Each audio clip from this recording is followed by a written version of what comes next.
The Lord of the Rings Online, or LOTRO, is an MMORPG released in 2007, and it remains, in my humble opinion, one of the best adaptations of Tolkien's world. In this video, I will try to show you the hidden or not so hidden details that make the world of LOTRO so immersive and lively. One of its great strengths is showing what people living in Middle-earth outside of the Fellowship went through during the War of the Ring. It is not always clear in the books, but the entire conflict really affects all people and creatures, and not just the realm of Gondor. The Helm's Deep expansion is one of the prime examples of the developers filling up the gaps you're normally left to imagine for yourself. The quests in West Rohan are structured in such a way that you have to complete every region in the map in a specific order, following a storyline throughout. This style of questing has been criticized for limiting freedom and hurting replayability, while the region was also necessary to complete with a new character, as there used to be trade points you could earn while questing there. As you might have guessed from the intro, current happenings in the world really made the stories told in this expansion strike a chord with me. Therefore, I've decided to handle this video a little differently from usual. It won't be a top 10, but instead I'll be trying to show every storyline of the regions in West Rohan. Each region contains a few towns that the questline goes through, and some characters are introduced that we will meet again in Gondor. It's a lot, so buckle up. I would also quickly like to say that I don't mean to offend or attack any viewers from any nationalities. This is just a theme that struck a chord with me, and I think it fits with the stories that we will be seeing during the video.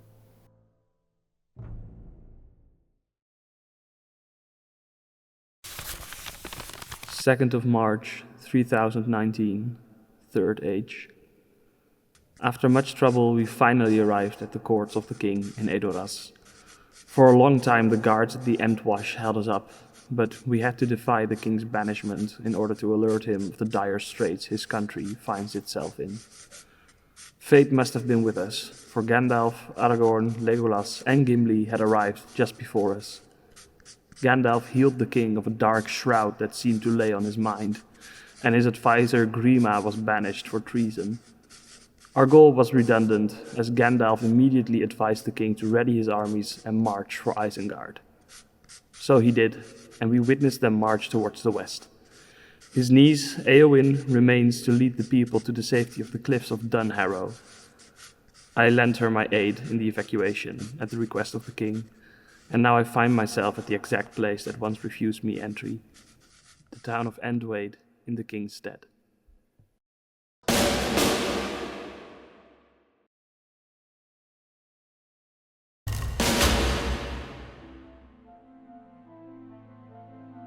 We begin in the town of Entwade, where you meet Thane Edric and his wife Leoflad. You help them prepare a caravan for the townspeople to escape with towards the town of Aldburg. Leoflad is sent with the caravan while Edric remains behind with a few soldiers. After doing some errands, like boarding up homes, burying deceased war horses and collecting fish from the river, you are sent to inspect some strange noises coming from the privies in the town. There you find a straggler, Agilman, who wishes to stay behind and defend Entwade. The Thane won't have it, as he has no time to prepare a crofter for battle, and he sends you to bring him to the caravan. You arrive at a massacre. The caravan has been ambushed, and none appear to have survived. You bury the villagers next to the road, in the forest where they fell. Agilman cannot bring himself to bury Leoflad though. He wishes to transport her body to Thane Edric, so he has a chance to say his goodbyes. Agilman senses the anger seething in the Thane over the death of his wife and his people, and you join the Thane as he goes to Edoras to report to Éowyn that his people have fallen. He angers at the thought of the inaction of Theoden, and in his folly he laments the expulsion of Grima from the courts. He threatens Éowyn, but is subdued. So tragedy comes upon the Golden Hall, as friends fight friends. Éowyn will not let the Entwade fall without a struggle, and you ride out with her to defend the town. There you find Agilman again, who proves his loyalty during the town's defense. At the end, Éowyn cuts down the Uruk that led the massacre of the townsfolk of Entwade, avenging the Thane's wife.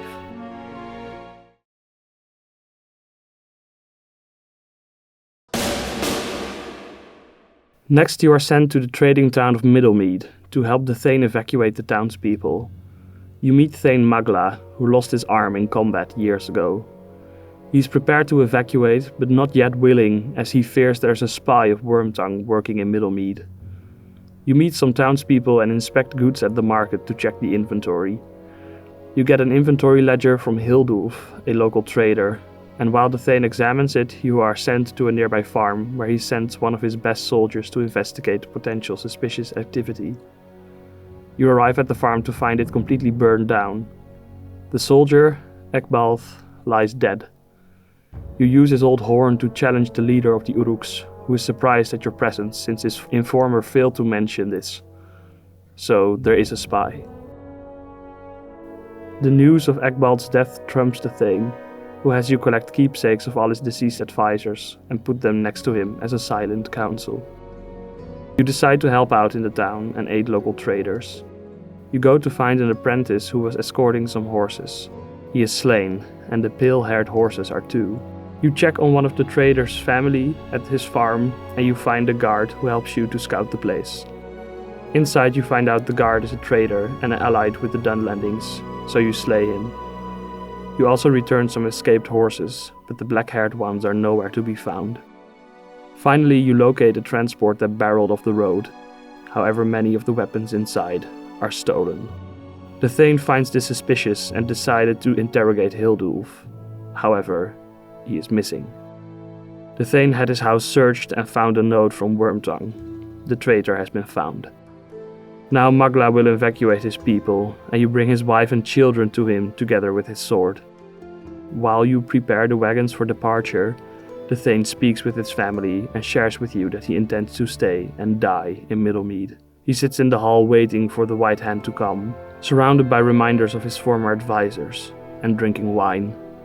You manage to convince him with your stories of your own heroism to take up arms once more, and you head into the burning town. There you find Hildulf again, who taunts the Thane with his conspiring. You slay Hildulf and escape the town to report back to Edoras, where Eowyn is happy that you managed to save the Thane, as he is a valuable tactician.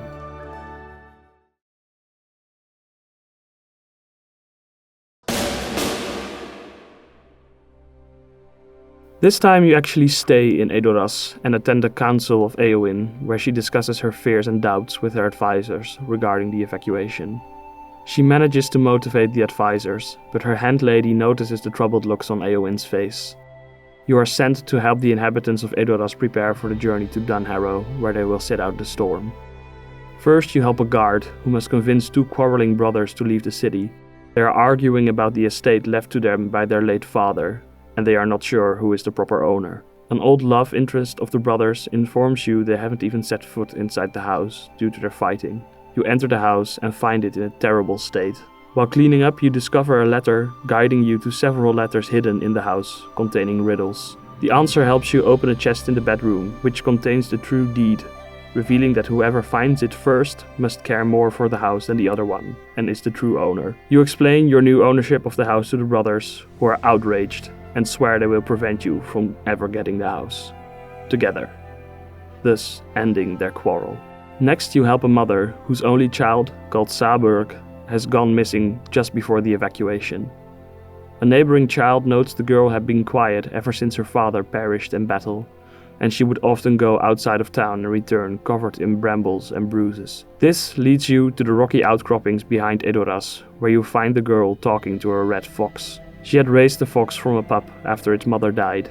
It had no siblings, just like Saburg herself. The fox wishes to show Saburg something, and together with you she follows the fox.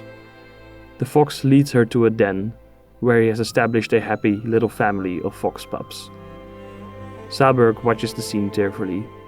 The fox does not need her anymore. It has a family now. She returns with you to Edoras, where she joins her mother in the caravan to Underharrow, knowing her little friend won't be alone. After this, you are sent to find another missing citizen, an old fisherman called Ludrad. You find him near the river, where he casts his rod out one last time before evacuating the city, as he tries to catch the Old River King. The Old River King is a great fish which he and his friends had tried to catch for many years, and today may be his last opportunity. You fish alongside him, and if you're lucky, you manage to catch the old River King yourself, helping the old man fulfilling his request. Finally, Witwin, the serving woman of Meduseld, asks your help in tidying the Golden Hall before it is locked up. During the preparations, you enter Eowyn's room to find out she does not touch her food nor sleep in her bed, confirming that she is not feeling well. You also find a note hidden by Grima from Theodoret about the falling of the forts, the last words from a son to a father. You try to cheer Eowyn up and walk with her through the city, talking about her burdens. You are interrupted by a guard who informs Eowyn of a warband that may block their path to Dunharrow. Eowyn, who secretly wished to join her uncle in war, takes up arms and attacks the warband with you, a distraction she greatly desired, though it is only fleeting.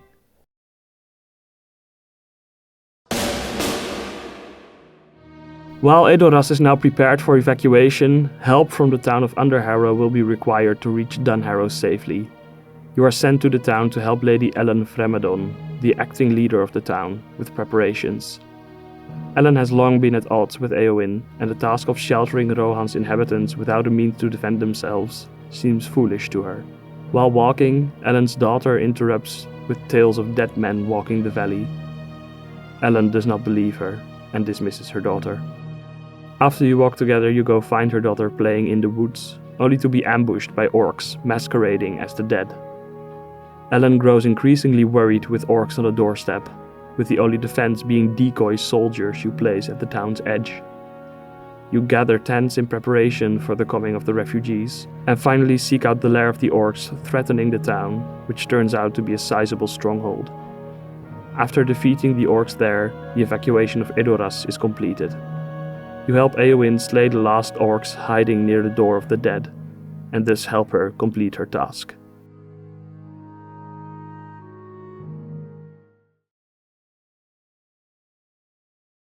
Second of March, 3019, Third Age, continued.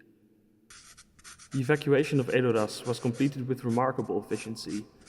I'm glad Lady Fremedon was able to put her misgivings aside when it was required. Joyous news as that is, I've already seen horrible marks of war on this land. I cannot say I blame Thane Edric for his anger. I am glad he did not have to witness the massacre at the caravan. These people are hardy folk though.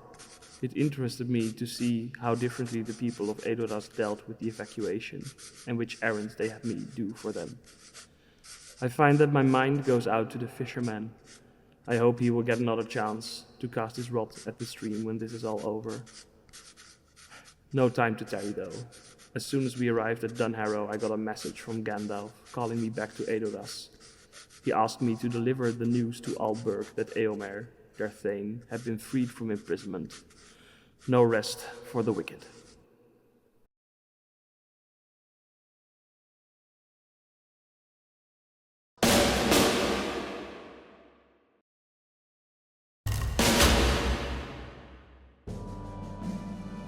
With the evacuation complete, Eowyn tells you a scout came across Gandalf and he is looking for you.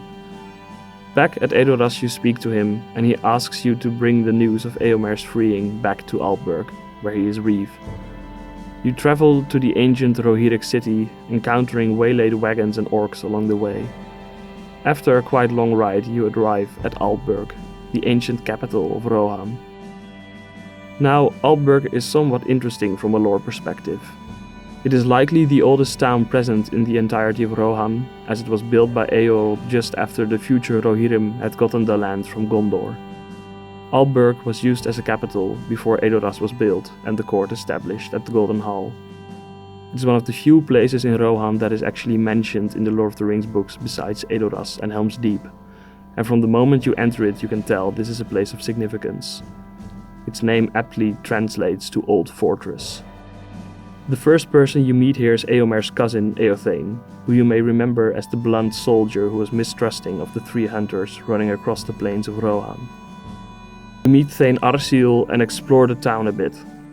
You see the training hall where many ancient weapons are stored, and the humble stable that once housed the horses of legendary kings like Eorl and Volka.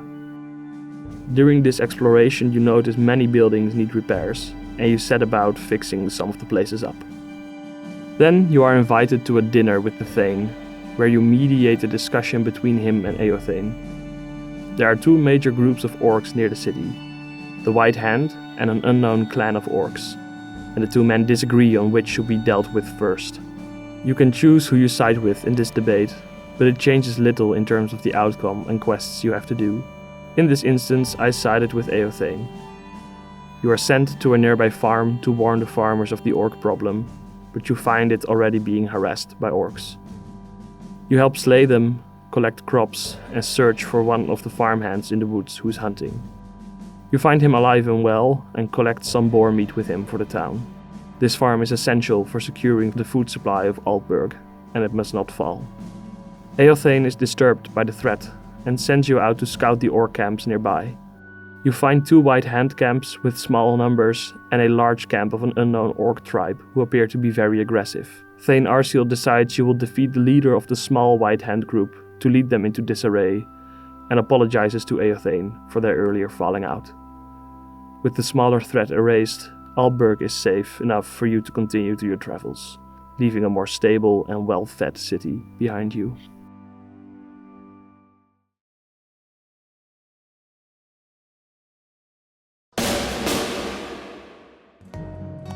You continue on to Fenmarch, as Thane Arseal was concerned about the safety of his neighbors. Before you reach the town, however, you come upon a distressed woman on the road. She points you towards the local lumber mill, which is under attack from orcs. You rescue workers and extinguish flames, and ultimately meet a warrior called Guthlaf. You slay the orcs' lieutenant who is torching the lumber farm, and Guthlaf tells you to inform the Thane of Fenmarch while he secures the mill. Then you reach the town of Fenmarch proper. The Fenmarch itself was mentioned in the books as a swampy border region between the Virian wood of Old Anorian and Rohan itself. In LOTRO, Fenmarch is also a lovely little village hidden between the willows of the swamps. You meet the Thane, who asks you to resolve a family matter for him. His daughter, Meregith, is Eomer's betrothed. As Prince Theodred has died, Eomer is now next in line to the throne of Rohan as the nephew of the king. This means he will have to take politics into account when marrying, and their betrothal is unlikely to remain standing.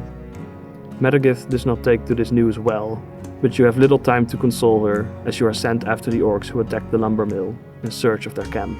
The villagers do not have much information, but one woman mentions a boar totem in the woods, similar to one you found near Aldburg. The orcs attacking the lumber mill seem to be of the same tribe as the mysterious group of orcs bothering Aldburg. With this threat looming above the town, the Thane worriedly asks you to look for his daughter. In distress, she had run out of the town, and may be in grave danger. You find one of the flowers you collected for her on the road, leaving a trail which leads to a camp of the mysterious boar-worshipping orcs. On the way, you as a player get the first view of the beacon at Halifirian, where Elendil is buried, and Eorl received the lands of Rohan from Girion the Steward. You fight through the camp, and slay the leader to rescue Meregith. You both flee back towards the nearby town of Beaconwatch, where you reconvene.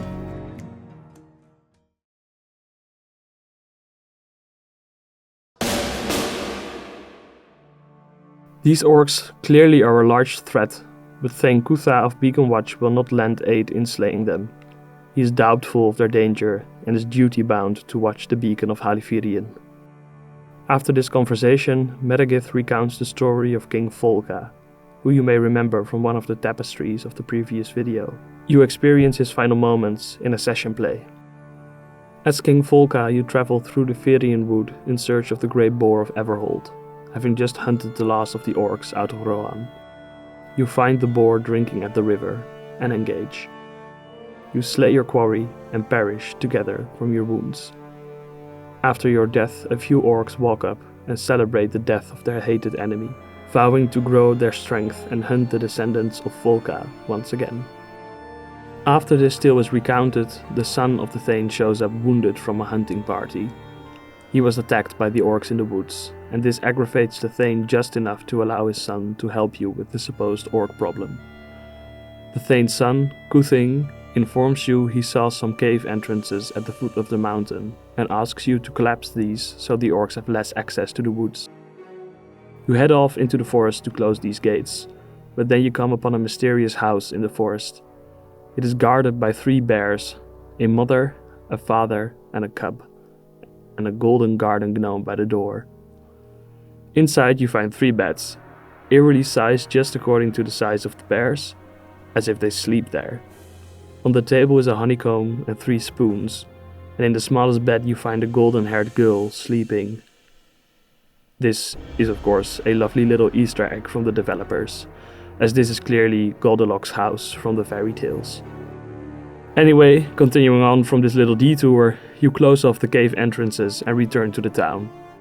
There you find Meregith mending Cuthing's wounds, and after some discussion you set off to kill the leader of the orc tribe and end their threat for good.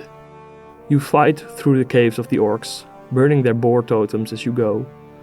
You go out through a back entrance and discover the orcs are in league with a Nazgul. Their clan is another small cog in the larger war machine Sauron and Saruman are unleashing upon Rohan. You kill the leader and find out these orcs kept the skull of the great boar of Everhold as a trophy. You pocket it to bring to the meat hall of Beaconwatch and escape victorious. In the town, Meregith and Cuthing have bonded over the situation, and it appears Meregith's broken heart may be healed sooner than she thought. She has accepted the situation with Eomer and apologizes for running out. The Thane also apologizes for not heeding your words and accepts the skull with gratitude. You are sent back to Aldburg to confirm this mysterious orc tribe will no longer bother them anymore.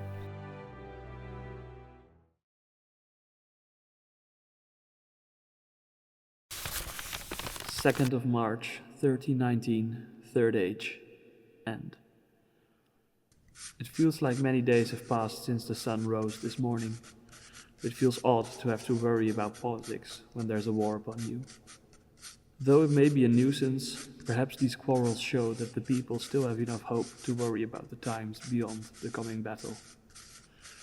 As I travel through these old places and hear these old stories, I can feel the bones of this land propping up its people. These bones seem to put a spring in the step of my warhorse, which led me back from the old capital to the new, as Gandalf had once again reached out through a scout. He had heard of trouble in the Broad Acres and asked me to help them ready their forces to support the king. The beat of our horses' steps echoed through the now empty Edoras as we set out on our errands.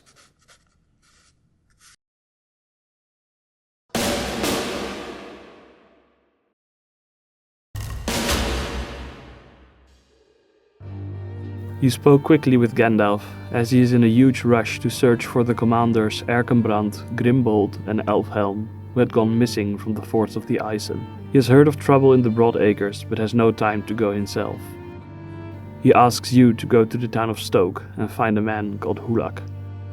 You find him outside of the city gates, speaking to a carriage driver. Hulak is happy to see a stranger lending a hand and sends you to the mead hall. There you speak with Ree Frithild, who tells you she has been under siege by warg riders for the past weeks. You agree to help barricading the town, while noticing the empty helm residing on the central seat next to Frithild. What sorrow lay behind that tribute, you need not guess. After building barricades around the city at each of the city's gates, you return to Frithild. She hesitates to send aid to King Theoden as she is currently being regularly attacked herself. She decides to summon other Thanes to help break the continuous assault on Stoke. Her advisor Grimmar informs you that the Thane of nearby Torsbury was once averse toward Ree Frithild as she was a woman, until she broke his nose. It seems this lady is more than capable of getting her peers behind her. You race first towards Oserley to summon Thane Ortlak. Oserley is a quiet town, and the Thane is immediately willing to lend aid. While he musters his forces, he asks you to aid the town a little, and sends you to one of his men near the stables. Here we are introduced to Dutzig, a Rohirric man from the Stone Deans, where many are born with some Dunlending blood. Dutzig tells you a group of brigands has been causing trouble. He guesses they are refugees from the Stone Deans, his own home, who have been robbing the citizens of Oserley. You find them camped out in a field, and you take them out while retrieving the stolen goods. On one of their bodies you find a mysterious note, which, when presented to Dike, shows the brigands were being instructed to cause trouble by someone named S, likely Saruman. The note also implies there's a traitor among Thane Ortlak's retainers. This problem must first be resolved before any aid to Stoke can be sent, for the consequences of treason could be disastrous. You speak to Cenulf, one of Ortlak's most trusted lieutenants, since Dike's services are required by the Thane. Cenulf sends you out to the fields to fight some half-orcs in the hope they carry more orders from Saruman. This pursuit is successful. One of the half-orc captains carries a note detailing a plot to murder Thane Ortlak's wife. You inform the Thane of this plan, and he wishes to use the knowledge as an advantage to set a trap. Dike hands you the keys to Thane Ortlak's house, where you find his wife Lufa at the hearth. She asks you to bring her some wine, as she sorrowfully explains her political marriage to Ortlak. Her heart really belonged to Torfirth, son of the Thane of Torsbury. He now thinks she abandoned him to marry Ortlak, though it was all orchestrated by Lufa's father. Before she heads to sleep, she asks you to tell Torfirth her heart still belongs to him, should you ever pass by Torbury. During the night, brigands force their way into the house, carrying a poisoned dagger meant for Lufa. You dispatch them, and Dike deduces the poison used was collected from marsh slugs near the town. You find the leader of the would-be assassins in the marshes and defeat him. Dike is impressed at your skill in surviving dangerous assignments, and tells you to report affairs to the Thane. With the direct danger averted and the Thane's muster complete, he sends you, Dike, and some of his finest warriors to nearby Torsbury to rally more men. Ortlak will lead the rest of his force to Stoke himself. However, in Torsbury, tragedy has already struck.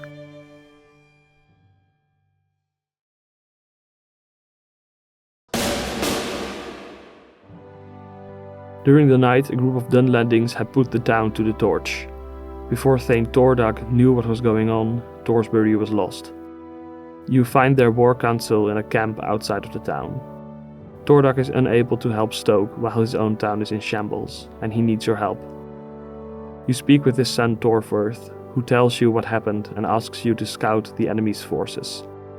You also take this moment to tell him Lufa's message, which moves him.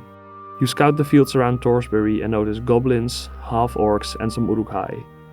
Most of the force, however, seems to be filled with Dunlandings, who together with the half-orcs pose a less great threat. This is not enough information for Tordak, who wishes to know more about the forces inside the town. Dike has also arrived in the meanwhile. Inside the town, you free some captive inhabitants and slay clan leaders of the Dunlandings. There's a sizable force inside the town, and retaking it will not be easy. Some of the refugees are not that eager to battle this force, though Dike thinks it should be doable. After some words of encouragement, only Torfirth opposes the attack, but will stand with his father. Thane Tordak decides the attack will be carried out. With a small company you charge the town and fight your way through the encampments of Dunlandings and half-orcs. At the top of the town, Thane Tordak confronts the leader of the forces, who informs him he has blindly walked into a trap. One of his own men murders him, and the Thane falls. The assault is unsuccessful. After retreating, Torfirth asks you to find evidence of more traitors than the one you slay in the town, an idea which angers Dike and his men. You leave the camp more broken than you found it, and return to Stoke to tell Reeve Frithild that Torsbury will not be able to aid them.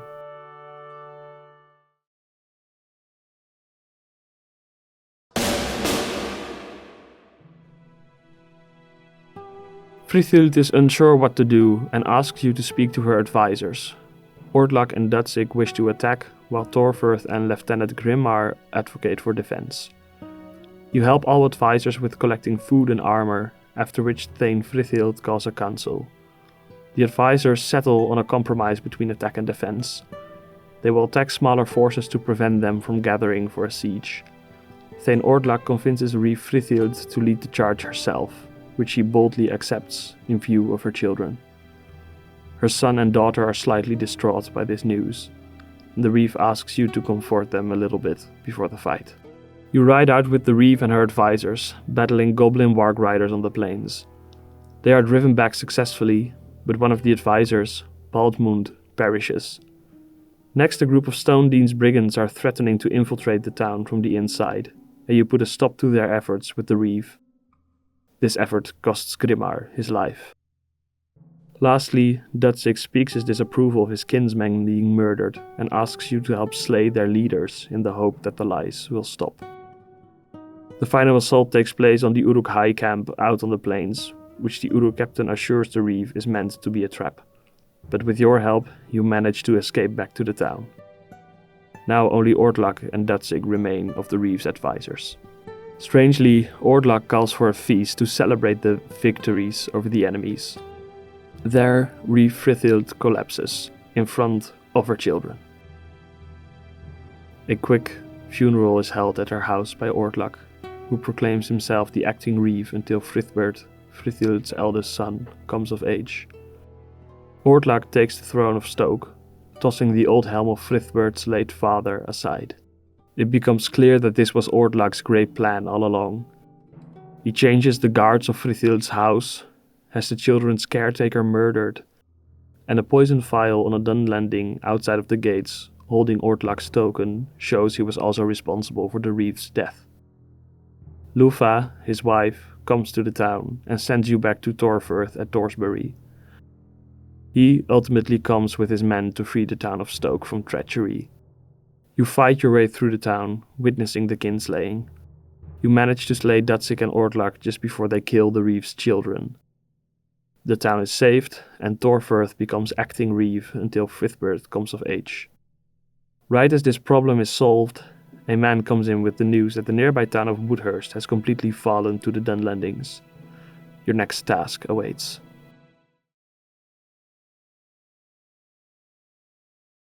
"3rd of March, 3019, Third Age.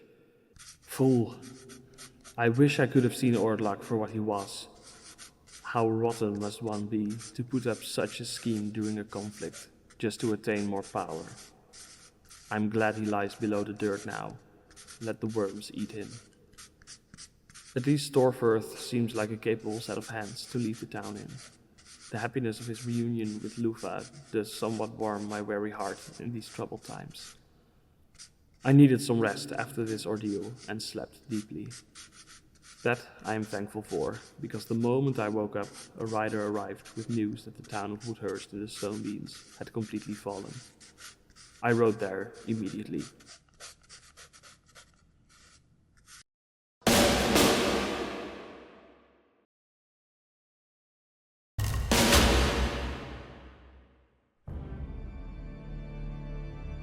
A little outside of the town, you find two men who fled from Woodhurst. They tell you the town was attacked, but the details are unknown. Inside the town all is quiet, though the few townspeople that can be found outside are tense. The reeve is missing and his son has fled to a nearby town. After speaking to a few villagers, you find a farmer called Kalin who realizes you can be of help and tells you what has happened. Some men came during the night and attacked everyone in the mead hall. The assassins were killed, but so was the Thane. Kalin gives you the key to the mead hall and asks you to investigate the corpses for any clues to the assassins' origins. In the mead hall all is quiet, except for the fire still burning. You find the corpses of assassins, the reeve, and his daughter-in-law. All fell while actively defending themselves from the mysterious men, of whom you find no further details. You report this to Farmer Kalin and also tell him the man who guarded the mead hall, Elda, ran off in distress after you were allowed to enter. This particularly concerns Kalin, but he is thankful for the updates. He entrusts to you another secret. The son of the reeve, Herubrand, is actually still in town and hiding in the basement of his farm, together with the widow of the late Thane. Inside the basement, Herubrand thanks you for investigating the mead hall. He calls a few advisors he has entrusted with the knowledge of his hiding and discusses what is to be done next. This leads to a neat little discovery. There are a few Dunlandings living in the district in Woodhurst, peacefully in principle. Suspicions reach from Dunlandings to Rohirrim living in the town, and one advisor also notes the guards came to help in the fight, so the next step is questioning the captain of the guard.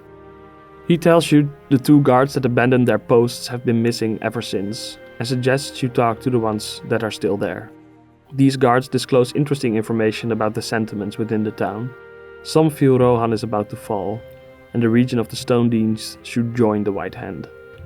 And the former guards themselves can be found inside an inn in the Dunlanding district.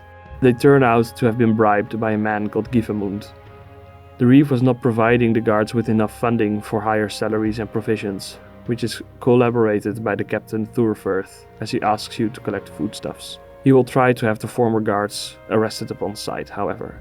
The man Gapholt is a trader who runs a mine outside of the town, and he appears concerned with the unrest in the city and promises he can provide safety. He asks you to talk to the shop owners about providing them protection. This appears not to be the first time this offer was made, and most shop owners distrust it, though some accept. Elda also decides to step down as advisor to Herobrand, though he promises to keep his secrets safe. He now solely works for Gapholt. He's also revealed to have taken some of the funding for the town guards, as he felt they were not doing their jobs, thus resulting in poor salaries. After delivering this news to Herobrand, he asks you to work for Gapholt and find out his motives. Gapholt gladly accepts your service and tells you all his servants have to work in his mine for a little while at the start.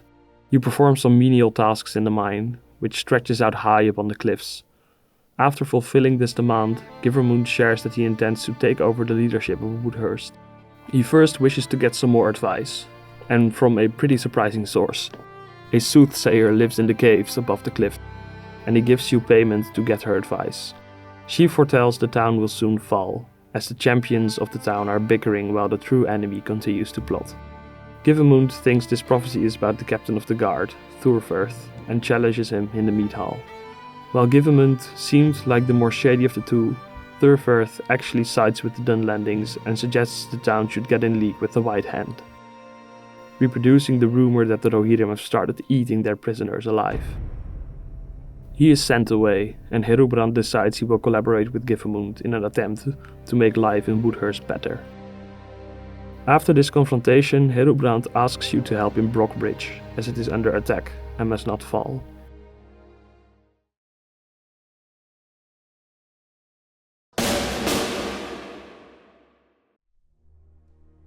You find Brockbridge under siege. The east side of the town is barricaded and dead guards lie pierced with arrows. You deliver some supplies to Herobrand's son, Herefara, and speak to the wounded Thane who has been barricaded inside the mead hall.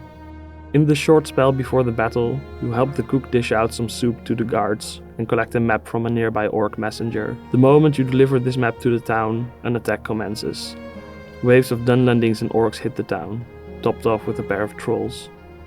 The attack is fended off and the map turns out to contain a drawing of an Ord Fold called Foldheld, which you investigate. This fort you find burned down, with most of the guards dead. One wounded man resides in the stables, who tells you of a great camp of White Hand forces in the fields. Near this camp you find something worrying. Grima Wormtongue is there, guarded by several orcs. You dispose of them and Grima flees, while he shouts that you will fall in the Stone Deans, either by his hand or by your best friends. Even more worrying is the fact that you find traces of a large force having crossed the river towards Woodhurst. Their tracks lead to a mine called Maid Eisenor, owned by Gapholt from Woodhurst. When you arrive there, you see the White Hand flags waving over the mine. You hurry back to Woodhurst straight away. In Woodhurst, Herobrand is still not fully recovered. He informs you his and Gapholt's grasp on the town is slipping. His advisor Kalin tells you the local farmers have gone missing, and you find 3 of their bodies in the fields of the town. You inform Gapholt of this, and he promises to improve the town's watchfulness. You go to the tavern to have a drink with Kalin and another of Herobrand's advisors, Arnwy, to lift Kalin's nerves. During the conversation, Arnwy exposes himself as a Dunlanding sympathizer, and he murders Kalin. You survive an ambush in the inn and return to a devastated Herobrand. He takes this as a clear sign that Dunlandings living in the town must be the source of all their troubles, and he asks you to travel to Gapholt to convince the Thane of the town to help him defend Woodhurst.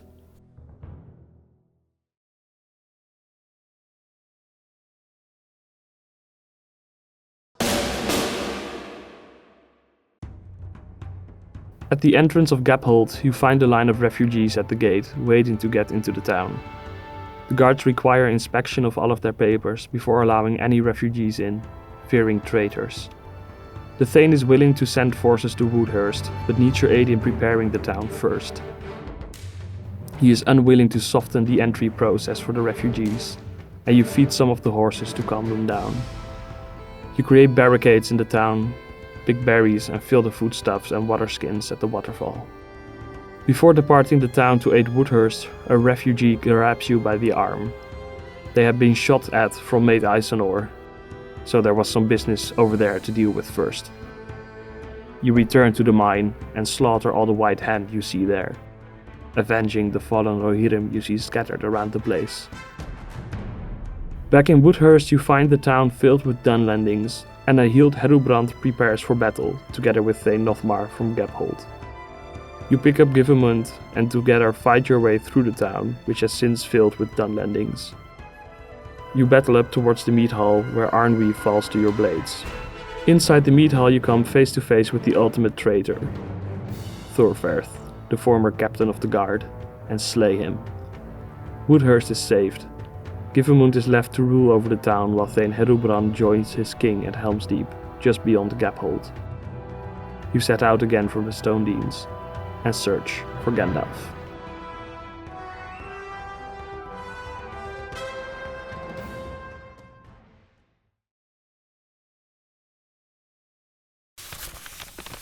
Third of March 3019, Third Age, continued. Never in my journeys have I encountered a town as complex as Woodhurst. I had never heard of places where Rohirrim and Dunlendings lived together. It is a true shame the pressure of war drove the two sides apart. While I cannot condone anyone joining Saruman, I could see how the Dunlendings were pulled towards him, fed by old grievances long forgotten by most, and always mistrusted by the Rohirric villagers. For now the Stone Deans remains a part of Rohan, and I must set off to find Gandalf again. I have a feeling he needs my aid.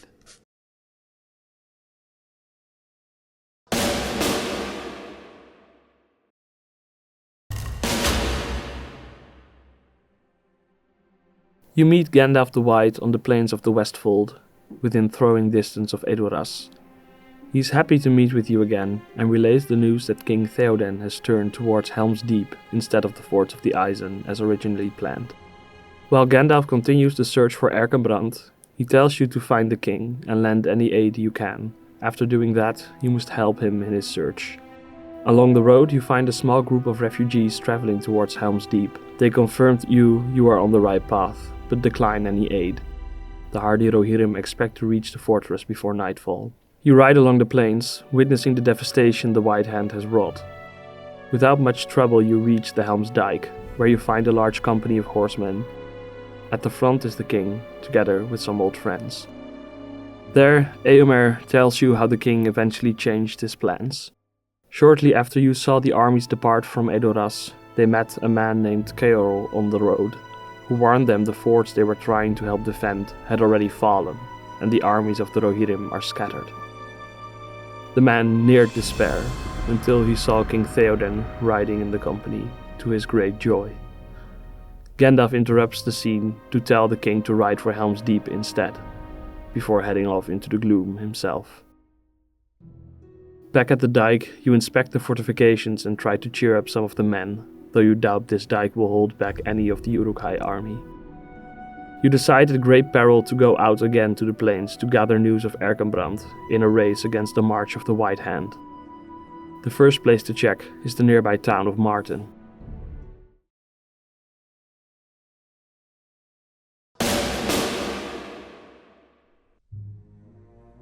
Unfortunately, not much of Marton is left. The town is charred to a crisp and littered with many corpses. The search of the town is a very harsh task. Corpses of both animals and men dot the burned grass. Sometimes, with luck, you find a refugee lucky enough to have had a basement under their house and save them from the smoke. You search some horse corpses for any relevant information and set loose a few captured ones. Inside the mead hall, the severity of what happened to Marton really sets in. A group of orcs squat inside, protecting a newly crowned thane. The mead hall is lined with stakes, on which the painted heads of those that tried to defend the town were pierced. Those may even have been the better of ones. In a corner, a flayed corpse watches you burn the remains of his comrades. The orcs do not live to tell the tale. You deduce that any who survived must have fled into the hills behind the town, and soon you find a stony path running deep into the hills. There you found what is left of the population of Marton. It is clear the majority of the population did not make it.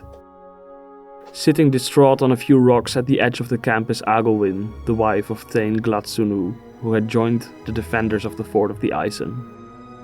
She prompted the refugees that went with her to flee the town, a decision she is still unsure about, and now wishes her husband were here to lead their people on. Before leaving to help fight at the forts of the Isen, her husband had told her to go to Helm's Deep should the worst come to pass, but she is not sure now how to actually decide. You as a player can advise her to either make the choice for her subjects herself, have a vote, or let their council inform her ultimate decision. In this situation, the latter option was chosen, with the result being a choice to flee for Helm's Deep with a narrow margin. This leads some of the refugees to refute her authority and make for Marton anyway, unwilling to abandon their homes. For the others, you scout the roads ahead, only to find slain refugees and huge trolls patrolling the paths. Only the river seems safe. This is the road you choose, and the journey to Helm's Deep commences. Soon the company is attacked by orc reavers, which you help dispatch. And right before you reach Helm's Deep, you discover a shocking scene. Corpses of refugees lying in the grass. You recognize their faces. These were the brave refugees you spoke when you first entered the Westfold. Those who declined your help and thought to reach Helm's Deep by nightfall. They never made it. With this loss weighing on your shoulders, you manage to escort the former residents of Marton to the fortress. At least you managed to save a few people. The armies of Saruman are now getting dangerously close, but you still have found no news of the defenders of the forts. The only remaining town to look is Grimslade, home of Thane Grimbold.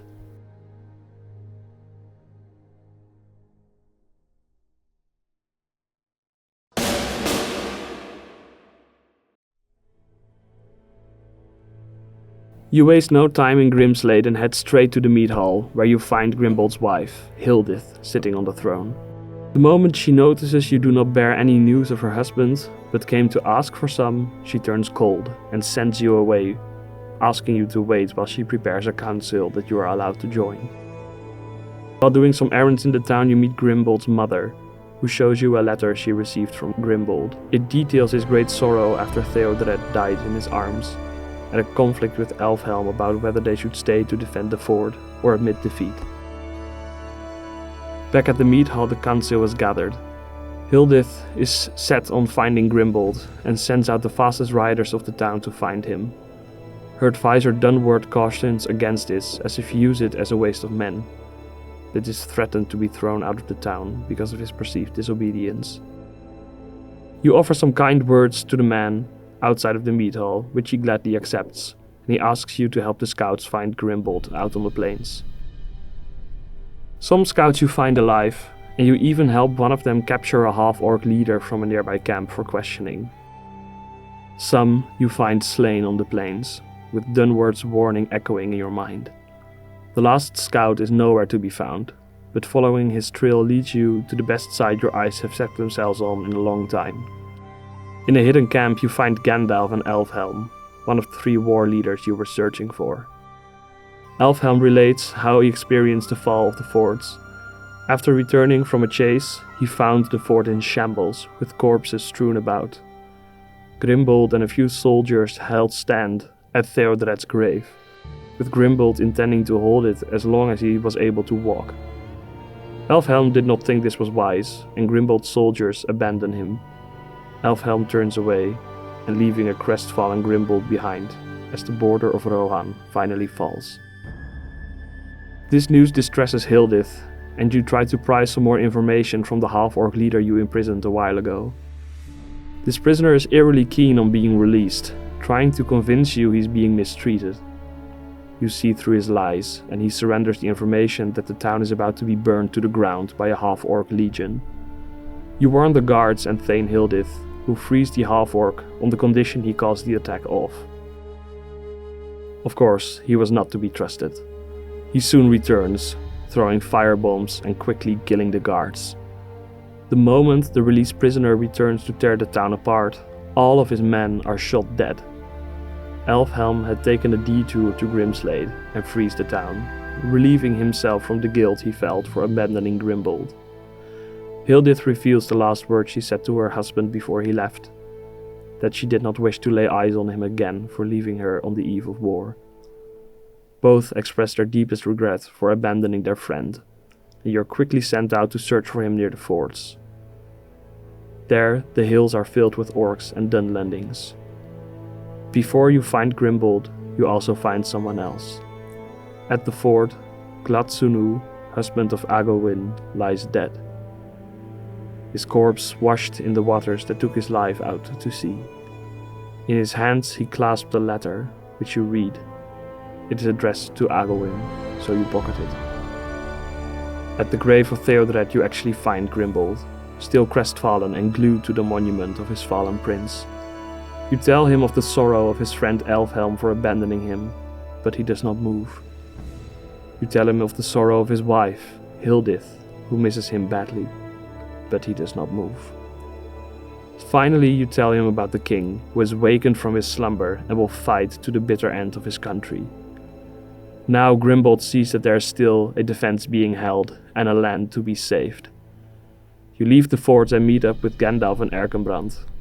Finally, all commanders have been found, and all are brought up to speed by Gandalf at Erkenbrand's camp. You hurry back to the fortress and offer your sword to Theoden, and then the attack begins.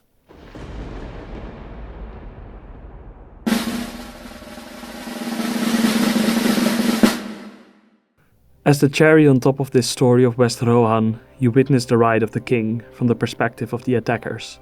Riders break out from the Helm's Dike and you try to flee. In every direction you find enemies, with the entire northwestern hill being dominated by a surprise army led by Gandalf. Your only escape is the mysterious forest, where the trees may give you some cover, but you never make it out. So ends the war for Rohan. Right before the Battle of the Hornburg began, you brought Agowin her husband's last words, along with the news that you have since found her dissenting subjects dead in the town.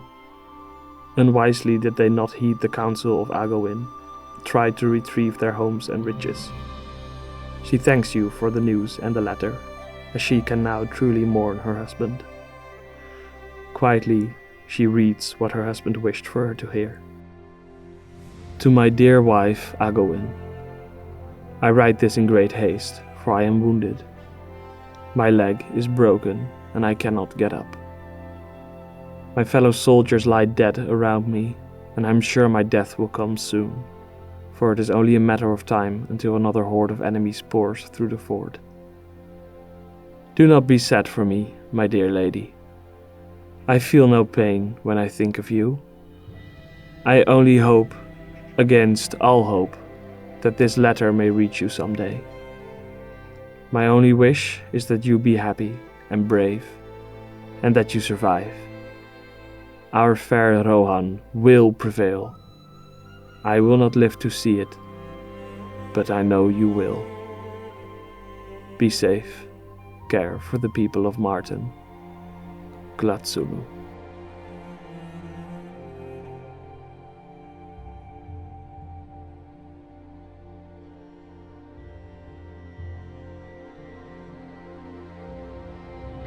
Thanks for watching this video.